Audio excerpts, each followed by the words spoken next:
Move on to hierarchical clustering.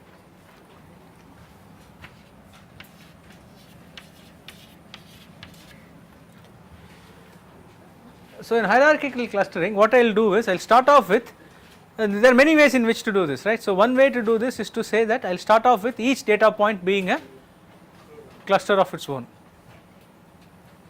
right. Each data point is a cluster of its own, and then what do? I try to merge them into larger clusters, right. Each data, oh, this is not a spatial distribution of data points, okay. I just put these things here as individual clusters, right. Data points are individual clusters. Then what I do is I compare distances between the data points and say maybe merge them, merge these, merge these, merge these, right. So when I draw a line like this, it means these two have been merged, right. And likewise these two are merged, and then the third data point was merged with that, and then these two got merged, right. So how could these things look like?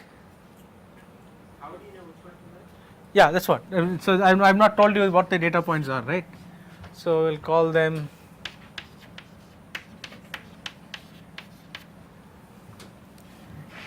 I should have 1, 2, 3, 4,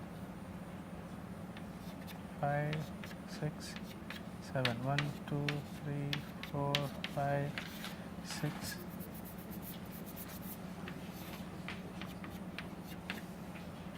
Right. So initially start looking at this, say okay 1 and 2 are close together, let us merge them, right. 3 and 4 are close together, let us merge them. 5 and 6 or 6 and 7 are close together, let us merge them. So after I have done these things, okay, next thing I look at, okay, 5 is close to 3 and 4, okay, let me merge them, and so on and so forth, right. And next what would you want to merge? Which looks closer?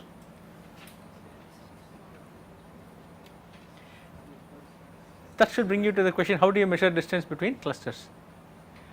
You know how to measure distance between data points, right. How do you measure distances between clusters? Even how do you know that 5 is close to 3 and 4? Check the distance between the center. You could do a variety of things, right. There are many different measures that you could use, right. So in this case, so the one thing is the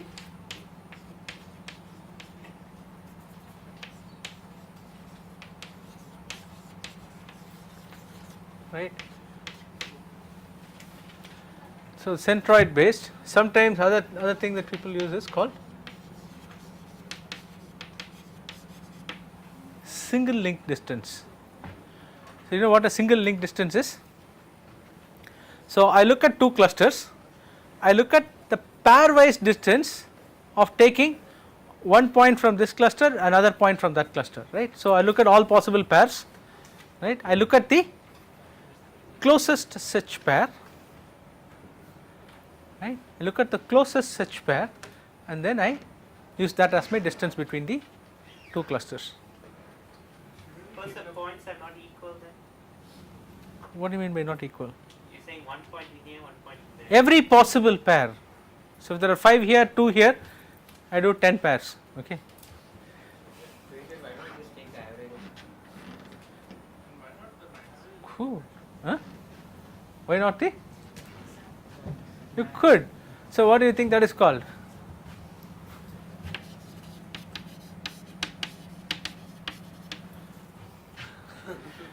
So that is another distance measure called average link clustering, okay. So the single link clustering essentially takes the closest data points, right. So if you take the closest data points here, so which is closer? Now I already merged this, right. So this is one cluster now, that is another cluster, that is another cluster. So which is closer? These two are closer or these two are closer?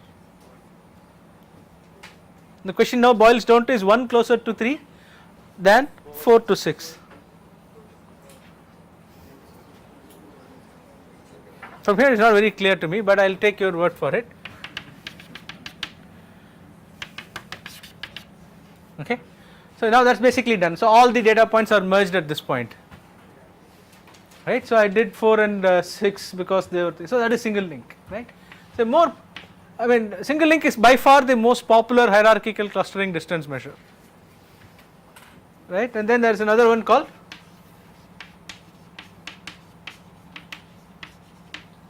So what do you think complete link would mean? Huh? Not summation. Farthest distance. Farthest, max. So I look at pairwise distances, and the max of these pairwise distances is assigned as the distance between the two clusters. So in single link clustering, so distance between these two clusters was given by the distance between 1 and 3, and the distance between these two clusters was given by the distance between 4 and 6. Right, that is single link clustering. Right, in complete link clustering, the distance between these two will be given by 2 and 5 or 1 and 5, well okay whatever, 2 and 5, and the distance between these two will be given by 7 and 5. Right, so which you think is larger? My god, it's hard to make it, hard to make, huh? 2 and 5 is smaller, is it? Let's make it easier for us. There you go. Yeah, so 2 and 5 is 2 and 5 is smaller than 7 and 5. Right? So if I am doing complete link clustering, then I would have merged these first, right, and then I would have merged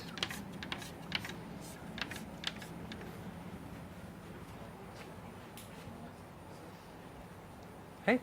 So I could do a centroid based distance, I could do single link, complete link, I could do average link. Anything else you can think of? Yeah, so I could do radius based. So what do I do in that is that, so I will take the two clusters, I want to find the distance between these two clusters, I essentially merge the two clusters and find their radius. If I want to find the distance between these two clusters, I will merge these two clusters and find their radius. So the smaller the radius, the closer the two clusters are. What is the centroid actually imply? No, the centroid, I am looking at the distance of the centroids of the two. Right, here I am merging the two and then finding the centroid of the merged cluster. So it is different, right, and I can similarly I can do the diameter, I can merge the two clusters, take the diameter. So the smaller of the two is the better. So these are essentially more useful for comparison purposes, right. I want to know whether cluster 1 is closer to cluster 2 or to cluster 3, then I can merge the two, find the diameter, and then make a decision, right. It is not really a true distance measure in the sense that I can't want me to say what is the distance of cluster 1 from cluster 2, okay, diameter does not make sense, right. But then if you want to say is cluster 1 closer to cluster 2 than to cluster 3, then I can use the merge diameter and I can make those decisions, okay. So all of these are valid ways of doing hierarchical clustering, yeah. Like Mahal and Abbas distance. You could, I mean, define whatever you want, right. So these are popular ones, yeah, and yeah, they do use other distance measures as well for doing hierarchical clustering, right. Great. So now what's the nice thing about hierarchical clustering? Once I choose this distance measure, right. So think one minute, just stop and think, right. So these are meta distance measures, right. I still need to decide on a pointwise distance measure, right. So that could be an Euclidean measure. So when I say single link, I said the distance between the two closest points, right. But what is that distance? That could be Euclidean, that could be Jacquard similarity, that could be whatever you want, absolute deviation, whatever, right. You can look at whatever distance measures you want. So that still have another distance measure, right. So that is dependent on the data type, right. That distance measure typically depends on the data type, while this distance measure typically depends on the kind of clustering that you are looking at, right. So once I have a tree like this, right, what you did not have to choose here? K. I did not have to choose K here. So once I have a tree like this, how do I recover clusters? If you think about it, when I completed my clustering, all I was left with was one cluster, right. How do I recover the cluster?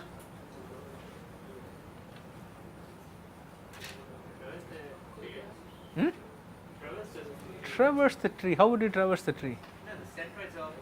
No, I mean if I start here, I have a single cluster. If I come here, I have individual data points. Yeah, so I basically have to figure out some point. Okay, I will break here. So if I break here, how many clusters do I end up with? 3 clusters. If I break here, how many clusters I end up with? 2. Okay, I could choose to break at some point in between and then say that I will take that many clusters I get, right. How do you choose which point to break it at? I can do the knee method again, right. So I can do a k versus evaluation and I can get this done. So what is the advantage of doing hierarchical clustering is I get that entire graph generated to me in one go, right. So I am not actually having to rerun everything for different choices of k. I get the entire k graph, that knee graph generated for me in one shot. Okay. So how are you sure that you get all the k's like k, 2, 3, 4? You don't. Well, yeah. You don't. So as many as you can get. See, the point is the ones that you don't get are the ones where it was very hard for you to find a breaking point, right. So essentially if you choose a threshold at which you are merging the points, right. So all these things get merged, right. There is no real reason for you to choose 3 over 7 or something like that. If you don't get anything 4, 5, 6 in between, so after 3 you move to 7. So really didn't make any difference to look at 4, 5, 6. Usually that is what will end up in, right. Great, right. So depending on what kind of a measure you choose, you end up with different kinds of clusters. For example, if you choose single link, right. So what does single link say? That the distance between two clusters is the closest data points, right. So I could have a cluster that is like that, another cluster that is like that, and another cluster that is like this, okay. Which are the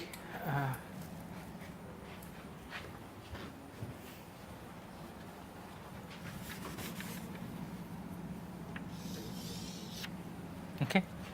So which are the two you should merge now?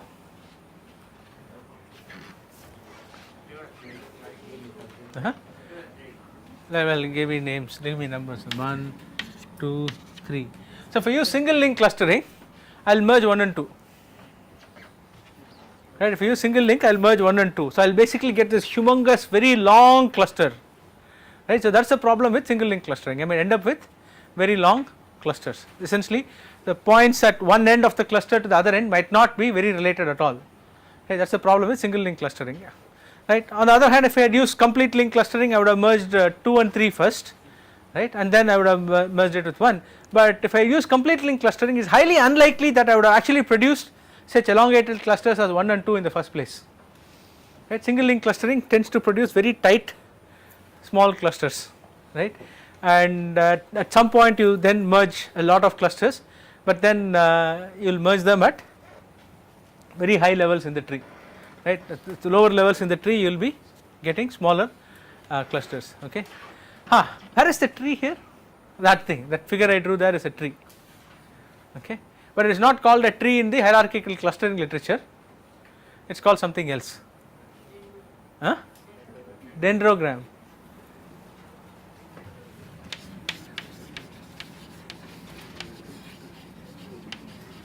You know what a dendrogram means?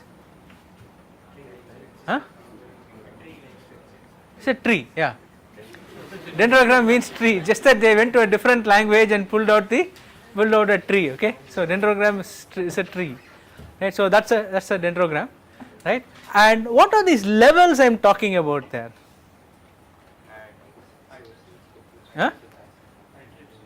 Not really iterations, they are the levels at distances at which I merged, right. So when I merged 1 and 2, right, so I had some threshold, right. I start off with 1, I say anything that is within 0.1 distance unit of it I will merge into a cluster, there is nothing, right, it stays as 1, right. Then I say okay within 0.2, 0.3, 0.4, now with 0.4 great, so now I have 2. So at a level of 0.4 I have merged 1 and 2, and also turns out that level of 0.4 I merged 7 and 6 and 3 and 4, right. That is why well this all of this should be at the same level, right, but you can think of this being slightly different because 3 and 4 are slightly farther apart than 1 and 2, right. So these levels are essentially the distances at which you are merging them, right. So that is why 5 gets merged with 3 and 4 at a higher level, because 5 is slightly farther away from 4 than 3 is, right. So that's the reason for the levels, and then these two get merged at a higher level because they are farther away. So the levels in the tree at which you merge are essentially the distances, right, at which you are doing the merging, okay.